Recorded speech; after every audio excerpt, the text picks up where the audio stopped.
ನೀವು ಬಾಡಿಗೆ ಮನೆಯಲ್ಲಿದ್ದೀರಾ? ಗೃಹಜ್ಯೋತಿ ಯೋಜನೆ ಲಾಭ ಪಡಿತಿದ್ದೀರಾ?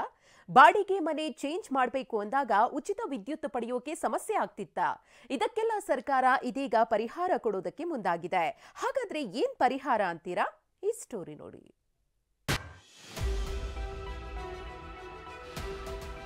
ಬೆಸ್ಕಾಂ ಸುತ್ತಬೇಕು ಅಂದ್ರೆ ಎಲ್ಲ ರಜಾ ಹಾಕಿ ಸುತ್ತಬೇಕಾಗಿರುತ್ತೆ.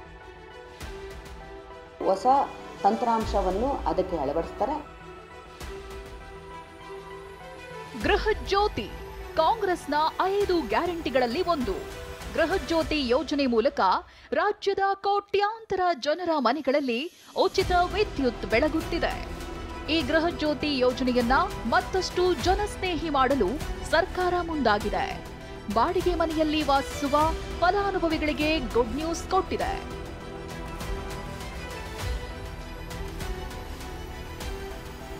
ಬಾಡಿಗೆ ಮನೆಯ ಗೃಹಜ್ಯೋತಿ ಬಳಕೆದಾರರಿಗೆ ಗುಡ್ ನ್ಯೂಸ್.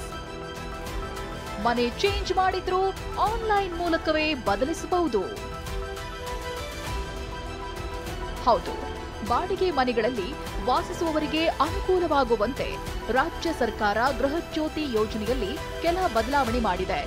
ಅದೇನು ಅಂತ ಹೇಳ್ತೀವಿ ಕೇಳಿ.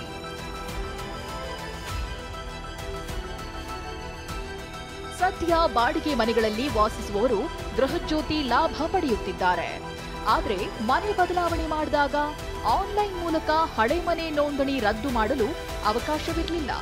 ಇದಕ್ಕಾಗಿ ವಿದ್ಯುತ್ ಕಚೇರಿಗೆ ಅಲಿಯಬೇಕಿತ್ತು. ಸರ್ಕಾರ ಈಗ ನಿಯಮದಲ್ಲಿ ಬದಲಾವಣೆ ಮಾಡಿದೆ. ಸೇವಾ ಸಿಂಧು ಪೋರ್ಟಲ್ ಮೂಲಕವೇ ನೋಂದಣಿ ರದ್ದು ಮಾಡಲು ಅವಕಾಶ ನೀಡಿದೆ. ಮತ್ತೊಂದು ಆರ್ಆರ್ ನಂಬರ್ ಹಾಗೂ ಆಧಾರ್ ಮೂಲಕ ಬದಲಾಗಿರುವ ಮನೆಗೂ ಯೋಜನೆ ಲಾಭ ಪಡೆಯಲು ಅವಕಾಶ ಕಲ್ಪಿಸಿದೆ. ಇದಕ್ಕೆ ಬಾಡಿಗೆದಾರರು ಸಂತಸ ವ್ಯಕ್ತಪಡಿಸಿದ್ದಾರೆ. ಯಾಕಂದ್ರೆ ಇದು ತಂದಿರತಕ್ಕಂಥದ್ದು ಈಗ ನಾವು ನೋಡಿರಬಹುದು. ಈ ಬೆಸ್ಕಾಂ ಸುತ್ತಬೇಕು ಅಂದ್ರೆ ಅವರು ಏನು ಈ ಕೆಲಸ ಕಾರ್ಯಗಳಿತ್ತು ಎಲ್ಲ ರಜಾ ಹಾಕಿ ಸುತ್ತಬೇಕಾಗಿರುತ್ತೆ. ಒಂದು ಈ ಗೃಹಜ್ಯೋತಿ ಅನುದಾನವನ್ನು ಬಳಕೆ ಮಾಡಬೇಕಾದ್ರೆ. ಆದರೆ ಏನು ಇವರು ಒಂದು ಆನ್ಲೈನ್ ಮೂಲಕ ಒಂದು ಅರ್ಜಿಯನ್ನು ಆಹ್ವಾನಿಸಿದ್ದಾರೆ. ಇದು ಬಹಳ ಉಪಯುಕ್ತವಾಗಿದೆ. ಮತ್ತೆ ಮನುಷ್ಯನಿಗೆ ಟೈಮ್ ಕೂಡ ಸೇವ್ ಆಗುತ್ತೆ, ಸಮಯ ಕೂಡ ಉಳಿಯುತ್ತೆ. ಎಲ್ಲ ರೀತಿ ಇದು ಒಂದು ಉಪಯುಕ್ತ ಇದೆ ಅಂತ ಅನ್ಸುತ್ತೆ ಸರ್ ನನಗೆ. ಯೋಜನೆಯಲ್ಲಿನ ಹೊಸ ಬದಲಾವಣೆ ಬಗ್ಗೆ ಇಂಧನ ಇಲಾಖೆ ಆದೇಶ ಹೊರಡಿಸಿದೆ. ಹೊಸ ಬಾಡಿಗೆ ಮನೆಗೆ ಸುಲಭವಾಗಿ ನೋಂದಣಿ ಮಾಡಿಕೊಳ್ಳಲು ಡಿ-ಲಿಂಕ್ ಮೂಲಕ ದಾರಿ ನೀಡಿದೆ. ಎಲ್ಲ ವಿದ್ಯುತ್ ಸರಬರಾಜು ಕಂಪನಿಗಳು ಈ ಬಗ್ಗೆ ಕ್ರಮ ತೆಗೆದುಕೊಳ್ಳುವಂತೆ ಸೂಚಿಸಿದೆ. ಡಿ-ಲಿಂಕ್ ಸೇವಾ ಸಿಂಧು ಅವರು ಒಂದು ಹೊಸ ತಂತ್ರಾಂಶವನ್ನು ಅದಕ್ಕೆ ಅಳವಡಿಸ್ತಾರೆ. ಆ ಅಳವಡಿಸುವ ಮುಖಾಂತರ ಅವರು ಅದರಲ್ಲಿ ರಿಜಿಸ್ಟರ್ ಆಗಿ ಈ ಸೌಲಭ್ಯವನ್ನು ಹೊಸ ಮನೆಗೆ ಈ ಸೌಲಭ್ಯನ ಪಡೆಯಬಹುದಾಗಿರುತ್ತೆ. ಸೇವಾ ಸಿಂಧು ಪೋರ್ಟಲ್ನಲ್ಲಿ ಇನ್ನೂ ಡಿ-ಲಿಂಕ್ ಅವಕಾಶ ನೀಡಿಲ್ಲ.